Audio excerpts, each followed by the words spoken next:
magandang araw sa ating mga lahat, mga ka-members. Ang pag-usapan natin today tungkol sa assistance to individuals in crisis situation, yung AICS. Okay, may program dito ang ating gobyerno sa pamamagitan ng DSWD. Ito yung sinasabi ko before na maraming ginagawa ang DSWD, no? Hindi lang pamimigay ng social pension ng mga senior citizens, no? Alright. Now, bago natin na pag-usapan yan, if you are new to my channel, pakisuyo yung subscribe, like, share, and click the notification bell para updated ka sa lahat ng mga video uploads natin. Alright?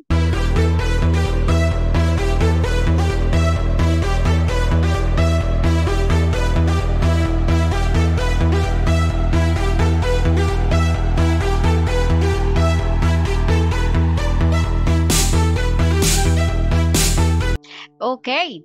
So, yes, tingnan nga natin dito itong mga tulong na galing sa ating gobyerno, no? Para sa lahat na ito, hindi lang mga senior citizens, pati lahat ng mga talagang walang hanap buhay, yung mga walang pangbiling gamot, walang pangpalabas ng pasyente sa hospital, no? Meron dito. Okay, so isa-isahin natin 'to, no? Kung ipahintulot ng oras, no? Kasi marami ito. Like ang AIC assistance, okay? So meron siyang medical assistance, funeral assistance, educational assistance, transportation assistance, food assistance, cash assistance for other support service. So today ating ano lang ang tatlo, kung maari, kung kaya sa oras natin, ano natin yung medical assistance, food assistance, and cash assistance. Yun ang ating tatalakayin right today, no? Okay. So, unang-una, tingnan natin yung food assistance. Okay, so click natin yan. If nandun ka sa aics.dswd.gov.ph food assistance. Alright, so makikita nyo na doon. Ito ang makikita mo. Okay. So, food assistance, requirements for food assistance. So, tingnan natin kung ano bang kinakailangan natin na ipakita sa kanila para magiging qualified tayo, para bigyan tayo ng para sa pagkain. Ano? Okay, so food assistance, maghanda lamang ng valid ID. So, anumang dokumento o record na nagpapatunay na ang beneficiaryo ay nangangailangan ng tulong. Okay? Now, next na requirement is, so ano yun number one, may ID dapat, no? Maghanda ka ng ID. Pangalawa, dokumento o record na nagpapatunay na ano ka, benefits, tawag dito ay beneficiaryo ka, no, na nangangailangan ka ng tulong, no, na may alam ng barangay ninyo, no, na nangangailangan ka ng tulong. Pangalawang requirement yan. Pangatlo, referral letter. So mula sa lokal na pamahalaan, maghihingi ka ng letter sa barangay ninyo, okay? Maghihingi ka ng letter na kailangan mo ng pagkain dahil wala ka ng pagkain. Pang-apat, anumang dokumento record na patunay na stranded or hindi makaalis sa isang lugar. Okay. So, food assistance, kasama dito yung mga nasa lugar na hindi makaalis. Halimbawa, nandoon ka sa, for example, sa Bulacan, sa Boracay. No? Stranded doon dahil may bagyo doon. Wala ng pagkain, nagkandaubusan. Pwedeng mag-request, no? Or kamag-anak mo pala nandoon, no? Hindi makaalis sa isang lugar. O padalhan yan doon ng pagkain. Okay, so documents, saan kukunin yan? Sa barangay din, sa local government. Pang-lima, ang kailangan ay para sa mga pasyente at kanilang kinatawan.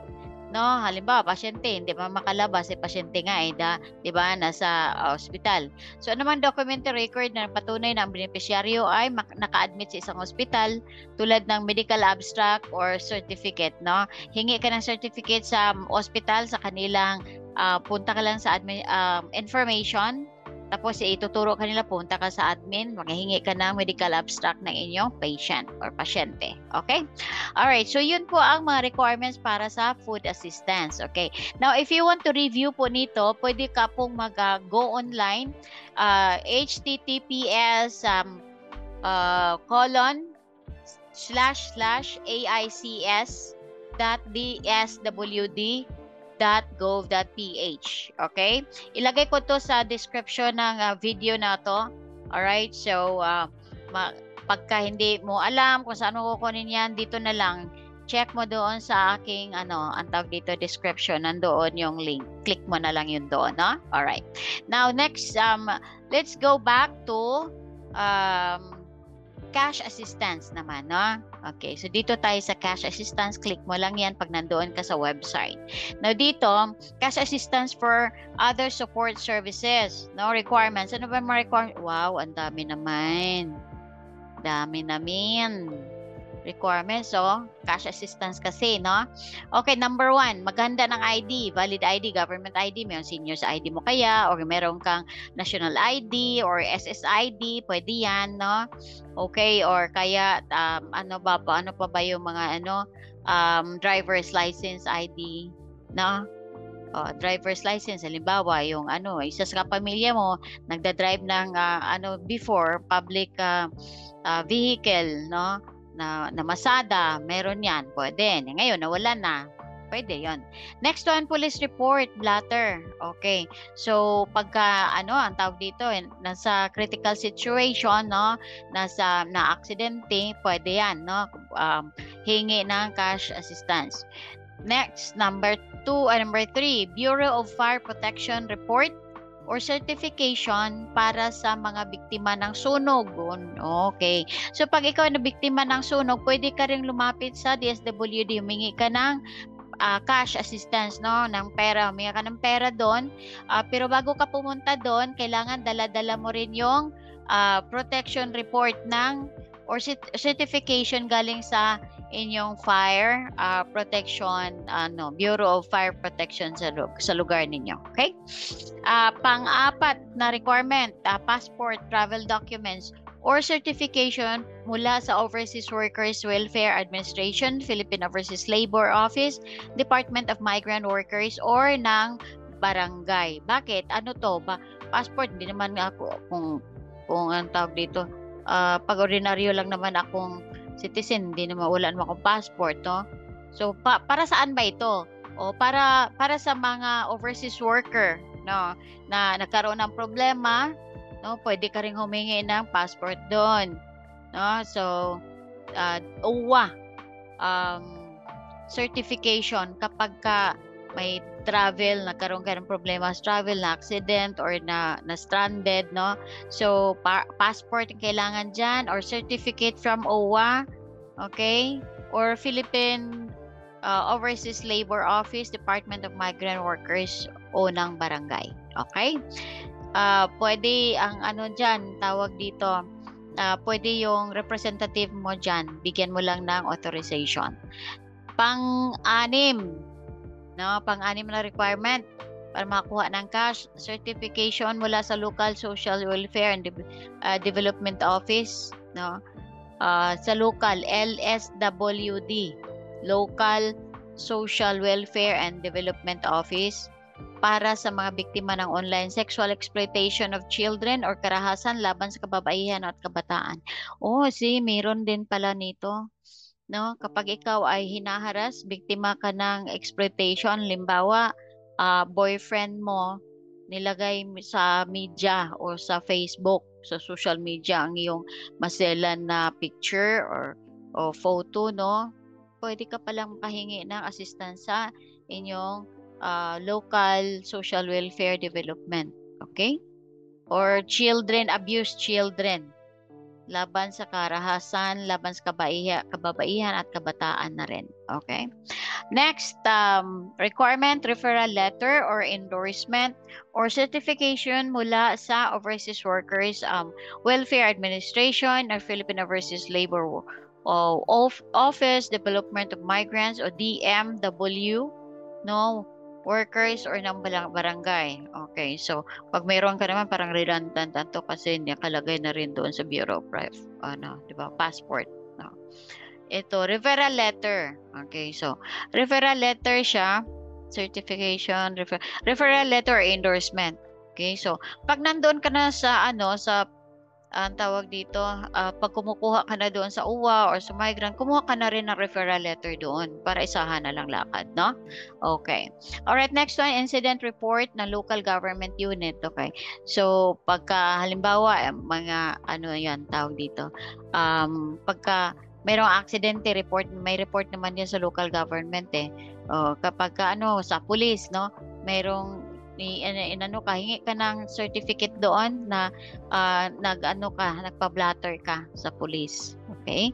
Next one, spot report mula sa Armed Forces of the Philippines. Okay. So AFP or Philippine National Police, PNP, so hingi ka ng spot report. Ang dami, no? Cash kasi.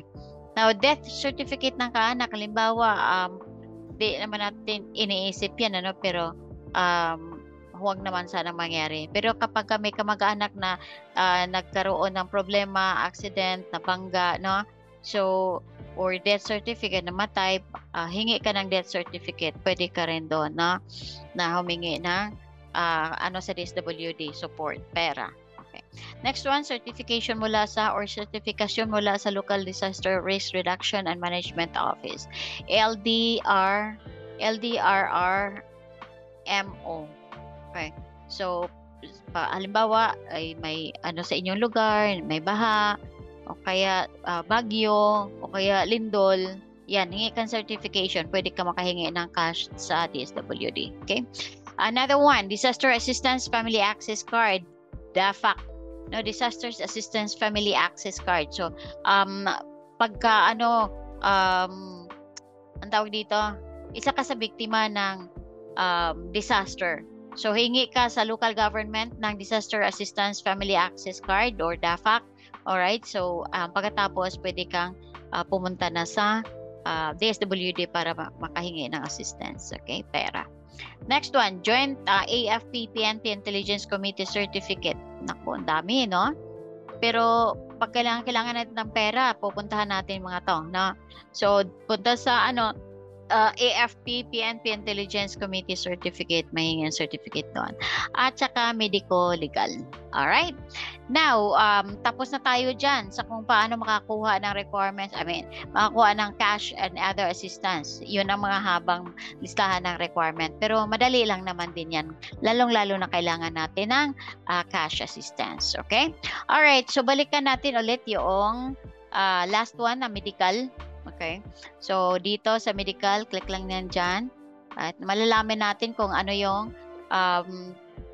requirement, no, sa medical assistance. 3 piraso, hindi pala 3 to, 5. No? So, maghanda lamang ng valid ID. Okay. Medical certificate, clinical abstract, discharge summary. Okay. Galing sa discharge summary sa tawag dito sa hospital. Pag meron kang kamag-anak na hospital o ikaw mismo na hospital ka, may discharge summary yan sa bill sa hospital. Pwede mong dalhin din yan. Certificate of confinement. Okay, doon sa hospital din ito kukunin. Alagang Pinoy Tagubilin Form. Okay, so alagang Pinoy Tagubilin Form. Tingnan natin kung saan natin yung makukuha. Next one, para sa babayarang hospital bill. Okay. Temporary or final hospital bill statement of account, outstanding balance na mayroong kompletong pangalan at lagda ng billing clerk.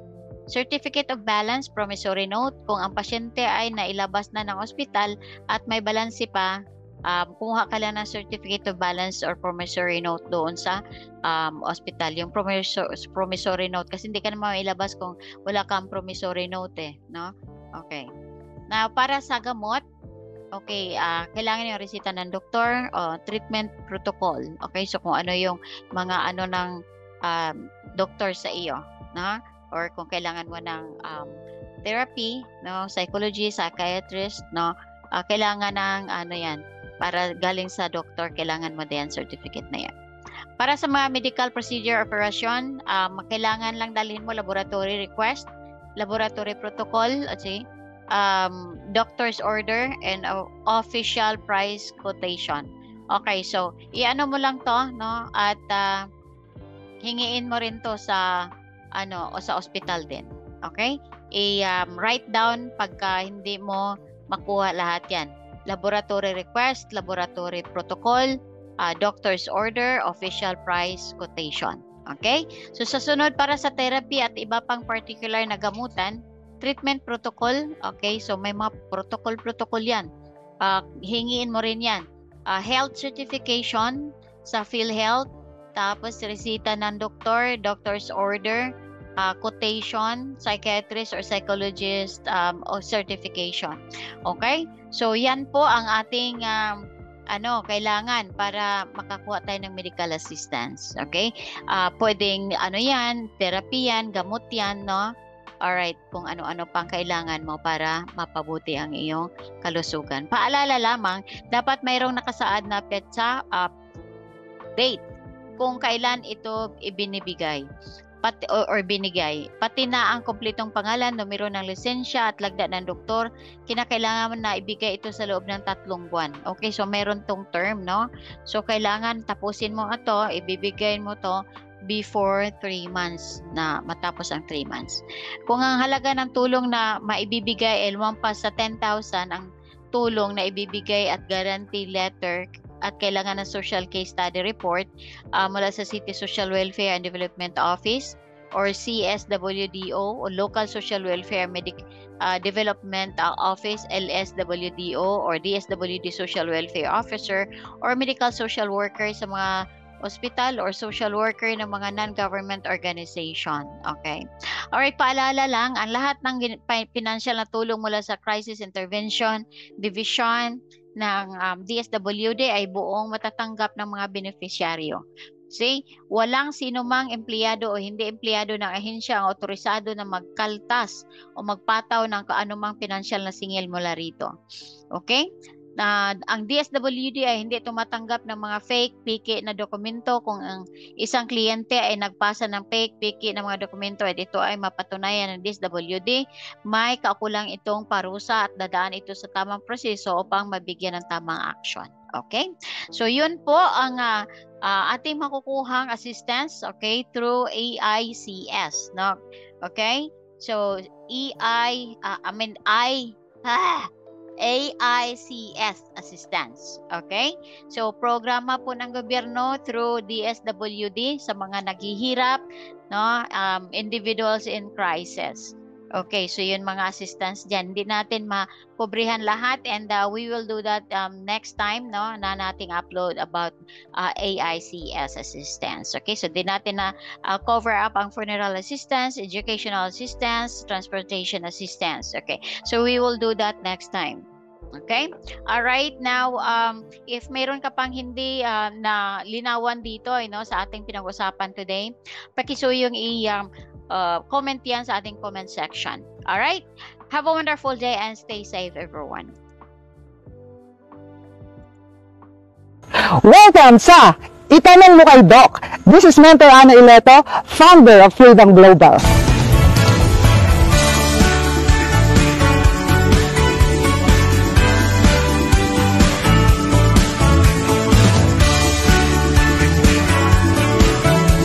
Today, pag-uusapan natin ang isang device na pinagkakaguluhan sa buong mundo. And alam niyo ba bakit? Dahil sa napakadaming natulungan nito. Okay, syempre, para malaman natin kung ano itong device na to na tinatawag nilang iTeracare. And syempre, para mas maintindihan ng lahat, ano ba itong device na grabe, sobrang phenomenon, sobrang viral ngayon sa Facebook at sa lahat ng mga social media. And syempre, tatanungin natin, isa sa pinaka-ginagalang,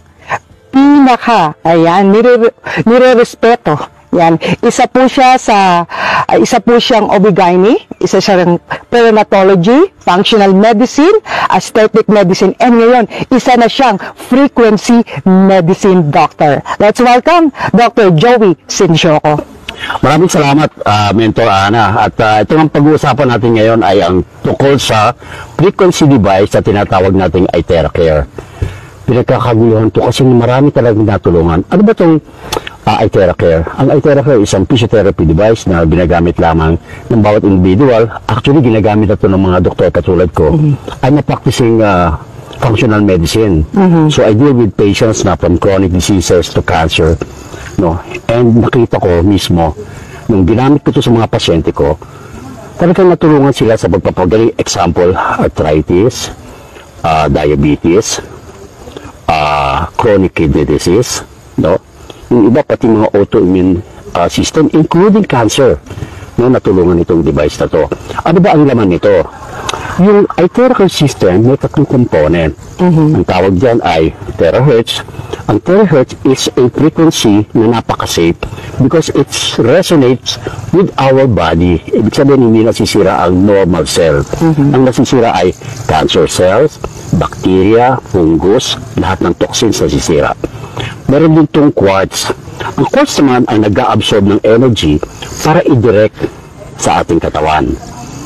At yan ay nakikita natin kapag ang pasyente, halimbawa ay may pain, in about 30 minutes magugulat ka, no? Nawawala talaga yung pain. So, amazed na amazed, including us doctors, no? Sa resulta nito. And true enough, that's the very reason why marami ring doctors, no? Ang gumagamit na ngayon ng iTeracare sa kanilang practice. Okay, Doc, napakaganda nung iTeracare device. Pero tanong, Doc, paano ba siya nag-work? Okay, napakagandang tanong yan. Alam mo, itong ating device, para lang siyang blower kung titingnan mo, no? Paano ba talaga nakakatulong? Alam mo, yung pag-terahertz, yung terahertz ay pumapasok sa ating cell. Pag-usapan natin kasi ang explanation dito, cellular level, eh. Kapag ang terahertz ay pumasok sa cell, yung pinaka-bacteria natin, yung mitochondria, ay na-energize. Siyempre, pagka na-energize ang cell, yung buong tissue, yung buong organ, at buong tao, yung katawan ng tao, ay gumaganda. Kaya nawawala yung inflammation, gumaganda ang circulation, natatanggal ang mga toxin, ang delivery ng oxygen maganda. Kaya, malaking tulong, especially kung ginamit mo siya for about 15 to 30 minutes, depende kung anong klaseng device ang ginagamit mo. O, tanungin kita, ikaw ba, kung wala kang nararamdaman, gusto mo maging feeling young, malakas lagi ang katawan, at siyempre anti-aging. Ang isa sa pinakamagandang effect nito ay pag binlower natin yung spine sa likod, na-stimulate ang production of stem cells.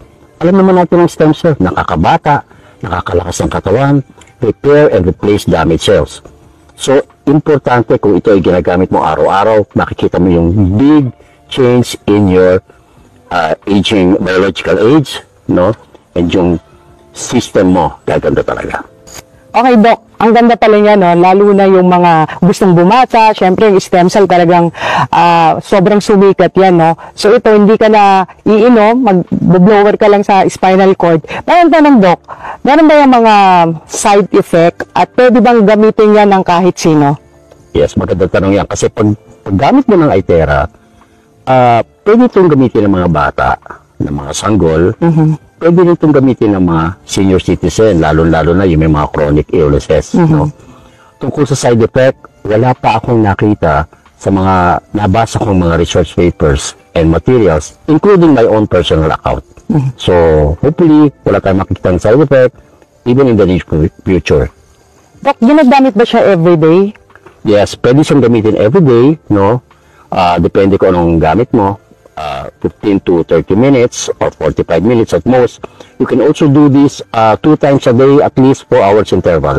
Okay. Tapos siyempre, lagi sila suggest namin, iinuman mo siya ng terahertz water.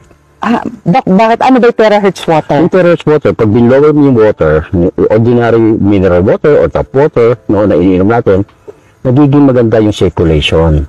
Gumaganda yung flow, hindi nagiging dikit-dikit yung mga red blood cells natin, at malaking tulong ito, lalong-lalo na sa may mga heart disease, sa mga may brain problem, including diabetes. Doc, pwede bang malaman ano ba yung difference ng dalawang yan? Okay. Ito yung tinatawag nating Pro, no? Ito yung pinaka-high-end, no? Ang paggamit mo ito, mas malakas ang kanyang terahertz frequency, no? At pwede mo siyang gamitin, including yung kanyang heating ability in the next 5 hours, no? Meron tayong isa na premium, no? Pero ang idagdag ko pala, kaya importante na gumamit ka ng Pro because ito ay mayroong cold setting. Ibig sabihin, pag cold setting, pwede mo siyang gamitin sa face, sa mata, including those may mga cataract or glaucoma, sa mga baby, no, na mai-irritate sa mainit na hangin, no? At alam mo ba na pwedeng gamitin yung cold setting sa mga pets? Napakaganda. Wow, Doc, ang ganda pala niya, no? So, pwede rin pala yun sa mga, lalo na yung anak ko mahilig sa, ano, no, sa pusa, sa aso. So, pwede siyang gamitin sa mga pets. Oo. Alam mo ba na ginagamit ito sa mga veterinary clinics sa abroad? So, hopefully, pag nakita to ng mga vet natin, ma-apply nila to sa kanilang practice. Doc, sa mga fruits, vegetables, pwede rin ba yung gamitin? Yes, maganda. Kung mababalitaan mo lang, no, may mga gumagamit ito. Yung kanilang mga fruits and veggies, hindi agad na sisira pagka binlower nila, bago nila ito itabi. Doc, sa napakadami mong kinuwento, no, na sobrang nakaka-amaze, may mga proven ba tayo ng mga testimonies, or kayo personally, as a doctor, nagamit nyo ba sa sarili nyo, sa pasyente? Oo, alam mo, unang-una ko itong ginamit sa anak ko. Yung anak ko kasi, merong cholelithiasis o bato sa abdo. After 4 sessions, pag ulit ko ng ultrasound, nawala na yung cholelithiasis. So, paano mo i-explain yun? So, because merong mga study na pati kidney stones natatanggal ng terahertz. No? Meron din ako mga pasyente, diabetic, merong mga osteoarthritis, so, at meron din slip disc. Mataba kasi ito, kaya hirap na hirap yung kanyang tuhod. And unang 30 minutes na ginamit ko to, nakalakad. Wow. Nawala yung basto, tanggal yung mga knee pads, no? Tuwa siya. Alam mo ba, no, sumunod kong siya nakita kami sa mall. Wow. At siya na mismo ang nag-drive ng kanyang sasakyan. Wow. Na dati niya hindi nagagawa. Okay? Pero, pag titingnan mo sa yung mga mahilig magtingin sa internet, napakaraming research, studies, published, no? At pinag-aralan siya talaga. So, ang terahertz talaga ay mayroong science kung bakit siya nakakatulong magpagaling ng tao. Wow. So, Doc, last question. Ito ba talagang lahat ng uri ng sakit matutulungan? Okay, sabi ko kanina, ang bottom line ng mga diseases is inflammation. Kapag na-address mo ang inflammation, halos karamihan ng sakit na ang dahilan ay inflammation, makakatulong ang iTeracare. Wow. So, Doc, advice lang sa lahat ng mga tao na gusto matry ito, ano bang masasabi nyo to, you know, for them to see yung beauty ng product? I highly recommend iTeracare. Alam mo kung bakit? Sinasabi natin lagi na health is wealth, no? Hindi kailangan ikaw ay may sakit para gumamit ka ng iTeracare. Ang preventive medicine is the best. Right. Nag-iisip tayo ng investment, nag-iisip tayo ng mga regalo sa ating mga loved ones, particularly our parents. For a Christmas gift, this is the best device. Alam niyo, mahal magpa-hospital The most expensive bed is actually a hospital bed. Right. Okay, so this is a small price to pay, no, for being healthy. So please try the iTeracare system now.